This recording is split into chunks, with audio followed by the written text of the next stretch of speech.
नाही, म्हातारपण विसरू नका आणि मृत्यूला कधी विसरू नका. भगवान ज्ञानोबा म्हणतात, अति वेगामध्ये पवन गतीने धावणारा मनुष्य आणि 2 पावलावरती त्याला कडून चुकलेलं आहे की समोर कोरडी विहीर आहे, त्याचं धावणं आणि थांबणं तसं निर्थक आहे, तसं मानवी जीवनामध्ये तुम्हाला 2 पावलावरती कडून चुकलेलं आहे की मृत्यू आता समीप आलेले आहे, ते कळणं अतिशय उशीर झालेलं आहे. म्हणून माणसाच्या जीवनामध्ये मरणाच्या आधी सावध व्हा, मरणाआधी सावध व्हावे. पण कसं? कीर्ती करून मरावं.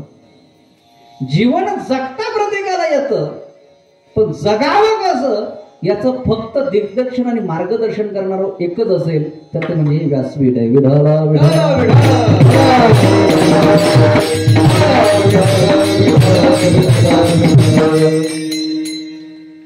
मोठं म्हणणार कोणाला? आपण ज्यांना मोठे समजतो ते मोठे नाहीयेत. मोठं कोण आहे? जो तुम्हाला मृत्यूच्या भीती घालवेल आणि मृत्यूवरती विजय प्राप्त करून देईल तो तुमच्या जीवनाचा खरा मोठा आहे. आणि या जगामध्ये फक्त मुक्तीची पंगत देणारी एकच आहे. जयाने घातली मुक्तीची गवाही, मिरवली माझी वैराची, मिरवली माझी वैराची.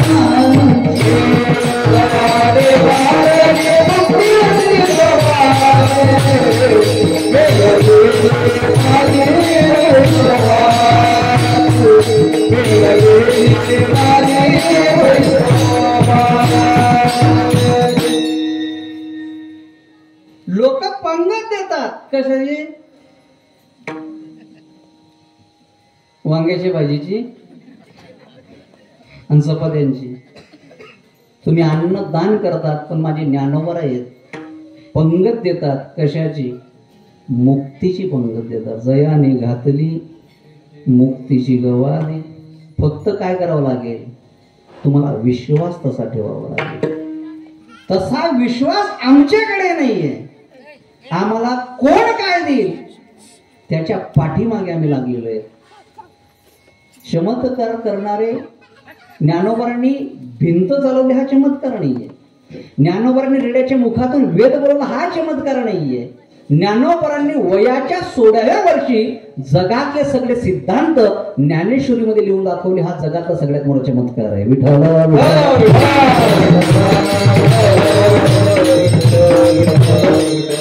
त्यांच्यासारखा कृपाळू कोण आहे? कृपाळू उदार माझा ज्ञानेश्वर, कृपाळू उदार माझा ज्ञानेश्वर,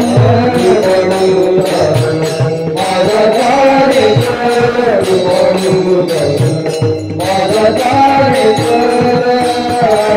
तया नमस्कार वारंवार, तया नमस्कार वारंवार.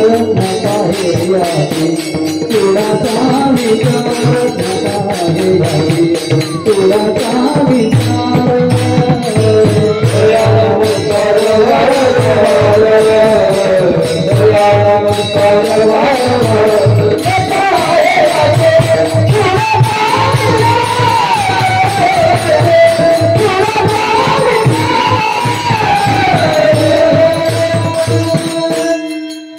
त्यांच्यासारखा कृपाळू कोण आहे? कृपाळू उदार माझा ज्ञानेश्वर.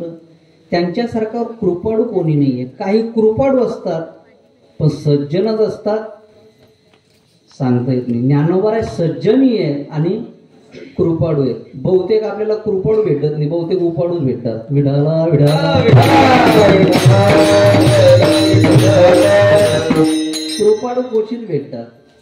आणि वारकरी संप्रदायाची विशेषता आहे.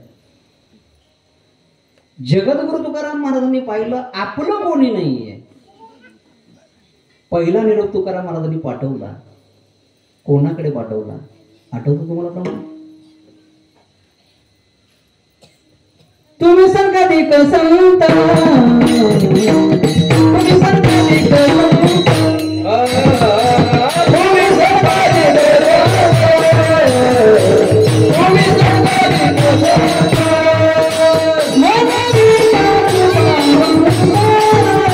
Oh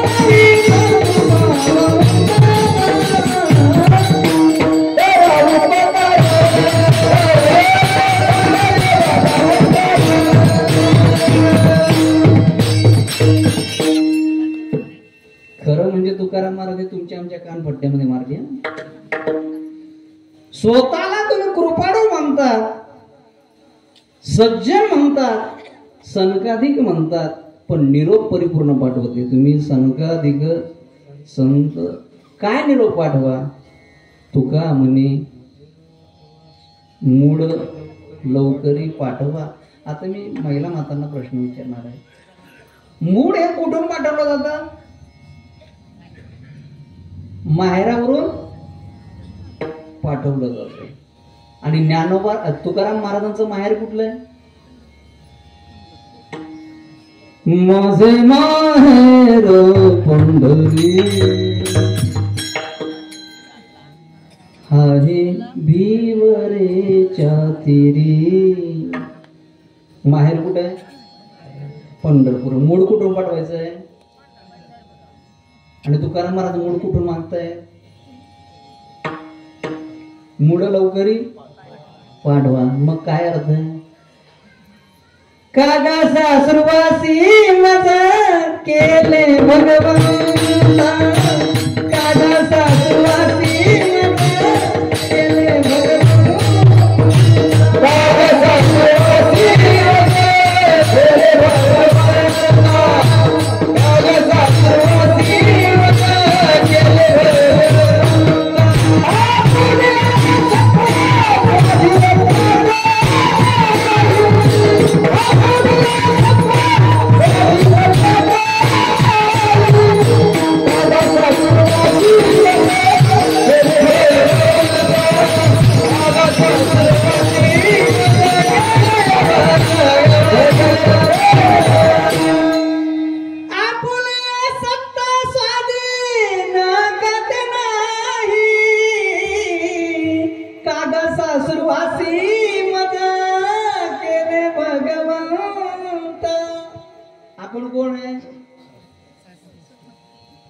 सासुरवासिनी कोण आहेत आपण? बोट कोणाच्या नावाचे मोडायचे आपल्याला? सासूच्या नावाचे नका मोडू. कोणाच्या नावाचे मोडायचे? अरे या संसार मध्येच तुम्हाला सासुरवास आहे. प्रपंच म्हणजे काय आणि परमार्थ म्हणजे काय? एकाने प्रश्न विचारला, प्रपंच म्हणजे काय, परमार्थ म्हणजे काय? बोटामध्ये अंगठी आहे हा प्रपंच आहे, पण बोट ज्याने दिलेले आहे तो परमार्थ आहे. विठाला सगळ्यांची नजर कोणाकडे असते? अंगठीकडे नजर असते, पण जे बोट ज्याने दिलेलं आहे त्याच्याकडे नजर असते का? आजू सोपं करून सांगू, खरंच सांगा, ज्याने अंगठी केली, आपलं ज्याने नथनी केली त्याची आठवण बरोबर रोज येते. कोणाची? नथ करण्याची. पण ज्याने नाकच दिलं, नथ जी जिस यार ने सुमिरन करे बारंबार, नाक दिया जिसने उसको भूल गई गवार. जय हो जीवा